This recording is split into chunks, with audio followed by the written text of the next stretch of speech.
नमस्कार। आज हम बचत के दो बहुत ही जाने पहचाने तरीकों पर थोड़ी गहराई से बात करने वाले हैं। सावधि जमा मतलब एफडी और आवर्ती जमा यानी कि आरडी। हमारे पास कुछ सोर्सेज हैं जो इनकी तुलना करते हैं। तो आज हम इन्हीं सोर्सेज के आधार पर ये समझने की कोशिश करेंगे कि ये दोनों असल में काम कैसे करते हैं, इनमें क्या फर्क है और हाँ, सबसे जरूरी, इन पर टैक्स वाला मामला क्या है। ये जानकारी शायद उनके काम आए जो सोच रहे हैं कि अपनी बचत को कहाँ और कैसे रखें। चलिए शुरू करते हैं फिर। तो सबसे पहले ये देखते हैं कि इनमें पैसा जमा कैसे होता है। एफडी में तो जैसा कि हम जानते हैं एक ही बार में सारा पैसा डालना होता है ना? जी हाँ, बिल्कुल। एफडी मतलब एक मुश्त रकम, जैसे कोई बोनस मिला हो या कहीं से इकट्ठा पैसा आया हो। और आरडी वो थोड़ा अलग है, उसमें आप हर महीने एक तय रकम जमा करते हैं। हाँ, तो ये सुनने में तो आसान लगता है, पर शायद इसी से निवेश की आदत पर भी असर पड़ता होगा। मतलब आरडी शायद अनुशासन लाता है। हाँ, बिल्कुल सही कहा आपने। आरडी असल में नियमित आय वालों के लिए बढ़िया है, हर महीने थोड़ी थोड़ी बचत। और जहां तक अवधि की बात है, तो एफडी तो आप 7 दिन के लिए भी करवा सकते हैं और ज्यादा से ज्यादा 10 साल तक। आरडी की बात करें तो वो आमतौर पर 6 महीने से शुरू होकर 10 साल तक जाती है। अच्छा, और ब्याज दर, क्या उनमें कोई बड़ा फर्क होता है? कौन ज्यादा देता है? देखिए, ज्यादातर यही देखा गया है कि एफडी पर ब्याज दर आरडी के मुकाबले थोड़ी सी बेहतर होती है। बहुत ज्यादा अंतर नहीं होता, लेकिन हाँ, थोड़ा सा फर्क रहता है। और पैसे मिलने का तरीका भी अलग है। एफडी में आपको ब्याज बीच बीच में, जैसे हर महीने या तिमाही में मिल सकता है, या फिर मैच्योरिटी पर एक साथ। पर आरडी में तो पैसा मतलब मूलधन और ब्याज सब मैच्योरिटी पर ही मिलता है। अच्छा, यानी एफडी में बीच में पैसा आता रह सकता है। और लचीलापन मतलब फ्लेक्सिबिलिटी, एक बार पैसा लगा दिया तो निकालना कितना आसान या मुश्किल है? देखिए, एक बार पैसा डाल दिया तो एफडी बहुत लचीला नहीं माना जाता। अगर आप समय से पहले पैसा निकालते हैं तो बैंक पेनल्टी लगाता है। यही चीज आरडी के साथ भी है। समय से पहले बंद करेंगे तो कुछ ना कुछ चार्ज तो लगेगा ही। हम्म। हाँ, पर एफडी के साथ एक और सुविधा है जो ज्यादा मिलती है। वो है लोन की सुविधा। आप अपनी एफडी की वैल्यू का लगभग मान लीजिए 90% तक लोन ले सकते हैं। अच्छा, ये तो काम की बात है। और आरडी पर? आरडी पर यह सुविधा है, पर बहुत आम नहीं है। कुछ ही बैंक शायद देते हों।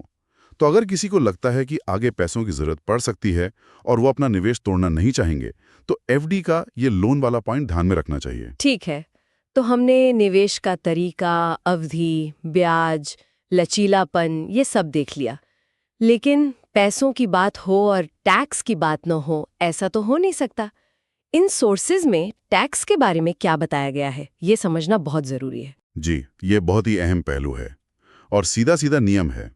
चाहे एफडी हो या आरडी, दोनों से जो भी ब्याज मिलता है वो आपकी अन्य स्रोतों से आय यानी इनकम फ्रॉम अदर सोर्सेज माना जाता है। अच्छा। इसका मतलब ये हुआ कि वो ब्याज आपकी सालाना कमाई में जुड़ जाएगा और फिर आप जिस भी टैक्स स्लैब में आते हैं उस हिसाब से आपको उस ब्याज पर टैक्स देना होगा। पूरी तरह टैक्सेबल है ये। समझ गए? और वो एक टीडीएस भी तो कटता है, मतलब बैंक जो खुद ही टैक्स काट लेता है, उसके बारे में क्या जानकारी है? हाँ, स्रोत पर कर कटौती यानी टीडीएस। यहाँ ध्यान ये रखना है कि अगर एक साल में मतलब एक वित्त वर्ष में आपकी सारी एफडी और आरडी मिलाकर कुल ब्याज 40,000 रुपए से ज्यादा बनता है। 40,000? जी, सामान्य नागरिकों के लिए। वरिष्ठ नागरिकों के लिए लिमिट 50,000 रुपए है। तो अगर ब्याज इससे ज्यादा है तो बैंक उस ब्याज पर 10% टीडीएस काटकर सरकार को जमा कर देगा। और अगर पैन नंबर न दिया हो तो? हाँ, वो जरूरी बात है। अगर पैन नहीं दिया तो बैंक सीधा 20% टीडीएस काटेगा। बाप रे, तो 20%? ठीक है, मतलब ब्याज पर टैक्स तो लगेगा ही। क्या क्या कोई तरीका है टैक्स बचाने का इन दोनों में? हाँ, एक खास तरह की एफडी में ये मुमकिन है। वो है 5 साल वाली टैक्स सेविंग एफडी। अगर आप इसमें निवेश करते हैं तो इनकम टैक्स एक्ट के सेक्शन 80C के तहत आप एक साल में 1.5 लाख रुपए तक के निवेश पर टैक्स छूट क्लेम कर सकते हैं। अच्छा, सिर्फ 5 साल वाली एफडी पर? और ये छूट आरडी पर मिलती है? नहीं, बिल्कुल नहीं। ये ध्यान रखना जरूरी है कि ये जो 80C वाली छूट है ये आरडी पर उपलब्ध नहीं है, सिर्फ टैक्स सेविंग एफडी पर ही है। समझ गई।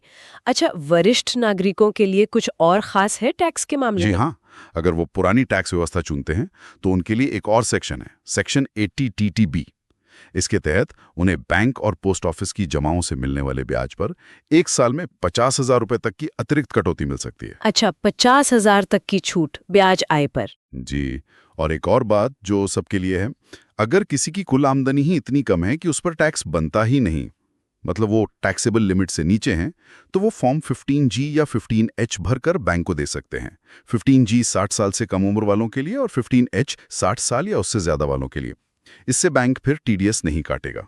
ठीक है, तो मतलब ये फॉर्म भरकर टीडीएस कटने से रोका जा सकता है अगर आपकी आय कम है। तो कुल मिलाकर इन सोर्सेज को देखें तो तस्वीर ये बनती है कि भाई अगर आपके पास एक मुश्त पैसा है और आप थोड़ी सी बेहतर ब्याज दर चाहते हैं तो शायद एफडी देख सकते हैं। हाँ। और अगर आप हर महीने मतलब एक अनुशासन के साथ बचत करना चाहते हैं तो आरडी एक अच्छा सीधा रास्ता है। बिल्कुल। दोनों पर जो ब्याज मिलेगा वो टैक्सेबल है, लेकिन हाँ, टैक्स बचाने और टीडीएस से बचने के कुछ रास्ते और नियम भी मौजूद हैं। एकदम सही।